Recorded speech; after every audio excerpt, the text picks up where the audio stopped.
Hallo maatjies, ons gaan vandag sommer net 'n lekker aktiwiteit doen. Al wat jy nodig het vir hierdie aktiwiteit is 'n bietjie rys en 'n ysbakkie. Nou maatjies, ons wil ons vingertjies sterk maak. So sit gou jou vingertjies in die lug en skiet 10 keer saam met my. Is julle reg?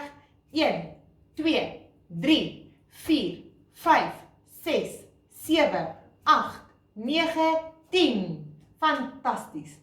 Nou vandag maatjies gaan ons duim en ons wysvinger gebruik. En sit hulle so op mekaar. Kyk, hulle sê hallo. Hallo. En nou gaan hulle die rys optel. So jy sit jou handjie in die bakkie en knyp die rysies vas. En dan maatjies wil ek hê jy moet dit in die yshouertjie ingooi. So jy sit jou vingertjies in, knyp hulle vas en gooi dit binne in die yshouertjie. Dit doen jy vir my totdat die yshouertjies vol rys is. Maatjies, dit gaan julle lekker besig hou. Julle moet dit baie geniet. Juffrou Brandon sien julle weer. Tata! Maats, dankie dat julle na my video gekyk het. Onthou om op die thumbs up knoppie te druk. En as jy nog nie subscribe het nie, doen dit sommer nou. Jy kan ook op die klokkie druk om kennisgewings van nuwe video's te kry. Los gerus kommentaar.